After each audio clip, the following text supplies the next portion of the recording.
Assalamualaikum warahmatullahi wabarakatuh. Sejarah Indonesia masa Orde Baru sampai dengan reformasi.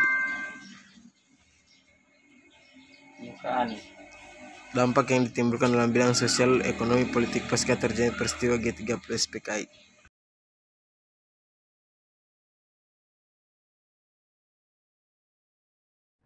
Nah, pada materi kali ini kita akan membahas tentang bagaimana perkembangan kehidupan sosial ekonomi bangsa Indonesia pada masa pemerintahan Orde Baru. Nah, seperti yang kita ketahui bahwasanya setelah keluarnya Super Semar pada tanggal 11 Maret 1966, Jenderal Soeharto secara perlahan kemudian berhasil mengambil alih kekuasaan dari tangan Soekarno dan kemudian mendirikan sebuah tatanan baru yang disebut dengan Orde Baru. Ada banyak tantangan yang dihadapi oleh Presiden Soeharto pada masa awal kepemimpinannya di masa Orde Baru. Tantangan-tantangan tersebut tidak lain adalah merupakan peninggalan dari masa Orde Lama yang menyebabkan kehidupan ekonomi Indonesia pada waktu itu dalam keadaan kritis dan kacau balau. Adapun beberapa masalah ekonomi dan sosial yang dihadapi oleh pemerintahan Orde Baru di awal pemerintahannya adalah yang pertama, masalah krisis ekonomi, menyebabkan masyarakat tidak memiliki kemampuan untuk membeli kebutuhan pokok dan mencukupi kebutuhan hidupnya sehari-hari. Akibatnya terjadi masalah kemiskinan di mana-mana. Selain itu, kesulitan mencari lapangan pekerjaan serta banyaknya lahan pertanian yang terbengkalai akibat pada masa pemerintahan sebelumnya Indonesia tidak fokus terhadap sektor pertanian, maka banyak wilayah Indonesia yang tidak terurus dan lahan-lahan pertanian yang terbengkalai. Selain itu, tingkat pertumbuhan penduduk yang juga cukup tinggi pada masa Orde Lama berlanjut di masa awal Orde Baru. Di sisi lain juga masih banyaknya penduduk Indonesia yang masih buta huruf atau tidak mengenal tulis baca yang menyebabkan kesulitan dalam berbagai hal, terutama dalam kehidupan sosial maupun perekonomian. Dan yang terakhir yang menjadi masalah pada masa awal Orde Baru adalah kepadatan penduduk yang banyak terkonsentrasi di sejumlah kota besar di Indonesia, terutama di Jakarta pada waktu itu yang penduduknya hampir dari sepertiga Pulau Jawa. Nah, bagaimana usaha pemerintahan Orde Baru dalam menata kehidupan ekonomi pada awal masa pemerintahannya? Jadi di awal masa pemerintahannya, Presiden Soeharto berusaha untuk menciptakan pertumbuhan ekonomi melalui trilogi pembangunan yang dicanangkan oleh pemerintahan Orde Baru. Adapun isi dari trilogi pembangunan tersebut adalah yang pertama menciptakan pertumbuhan ekonomi yang tinggi, kemudian melakukan pemerataan pembangunan demi tujuan keadilan sosial bagi seluruh rakyat Indonesia, dan yang ketiga adalah menciptakan stabilitas nasional yang sehat dan dinamis. Melalui beberapa program kerjanya, pemerintahan Orde Baru kemudian mencanangkan program Repelita dan Pelita.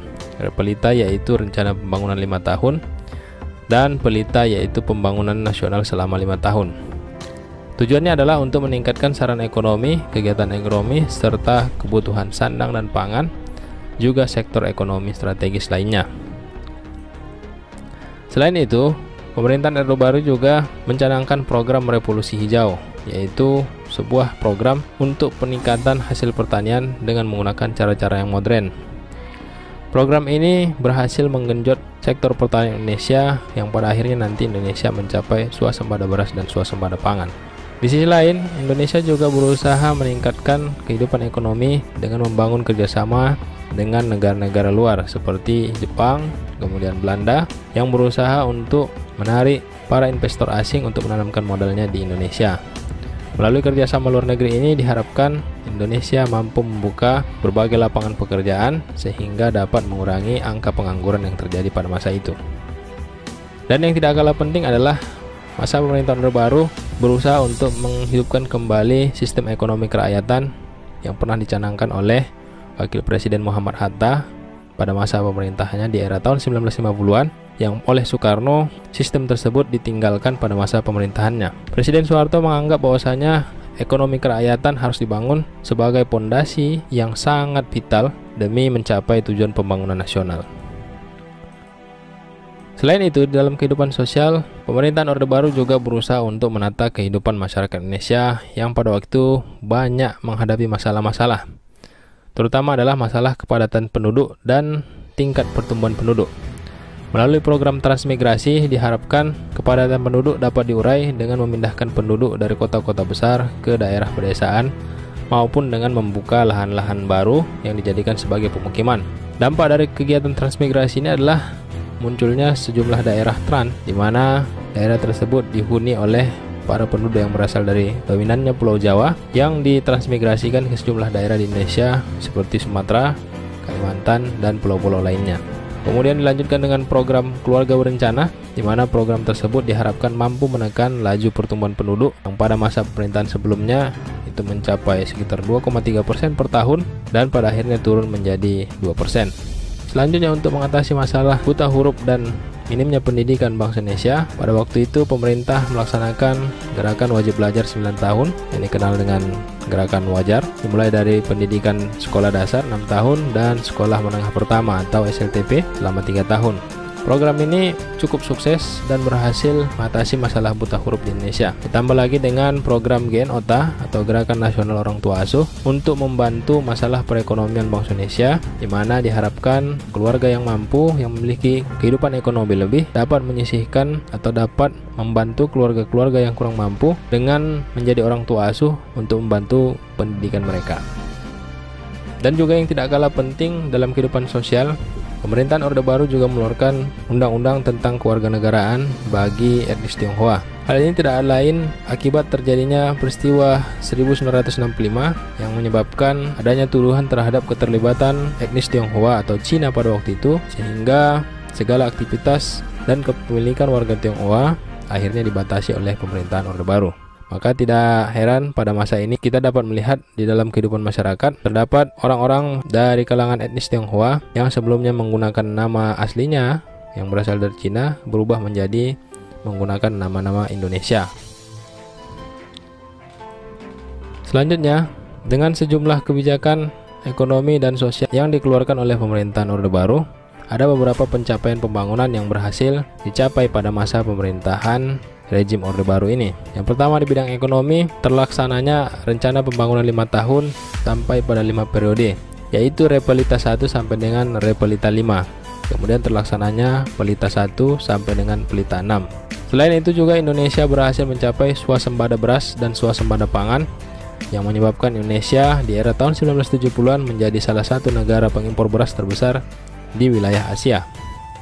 Dan pemerintahan Orde Baru juga berhasil menekan angka pengangguran karena pada masa ini banyak industri-industri dan perkebunan yang dibuka sehingga dapat menyerap angka tenaga kerja yang lebih banyak.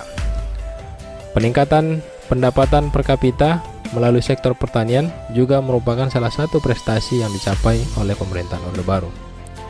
Selain itu, di bidang sosial, pemerintahan Orde Baru berhasil menurunkan laju pertumbuhan penduduk mencapai 2,0% per tahun, yang sebelumnya berada di kisaran 2,3% per tahun. Hal ini merupakan salah satu prestasi yang cukup luar biasa dicapai oleh Orde Baru, di mana pada waktu itu lonjakan penduduk dan terkonsentrasi di kota-kota besar menyebabkan tingkat kriminalitas sangat tinggi. Dengan keberhasilan tersebut, pemerintah Orde Baru berhasil mengurai kepadatan penduduk dan melakukan pemerataan pembangunan di sejumlah wilayah di Kepulauan Indonesia. Penurunan angka buta huruf juga merupakan salah satu prestasi penting pada masa pemerintahan Orde Baru, di mana dengan program wajib belajar 9 tahun tadi, pemerintah Orde Baru berhasil menciptakan generasi-generasi muda yang melek dari buta huruf sehingga diharapkan mampu dapat melanjutkan perjuangan estafet pembangunan Indonesia kala itu. Sekian dan terima kasih. Wassalamualaikum warahmatullahi wabarakatuh.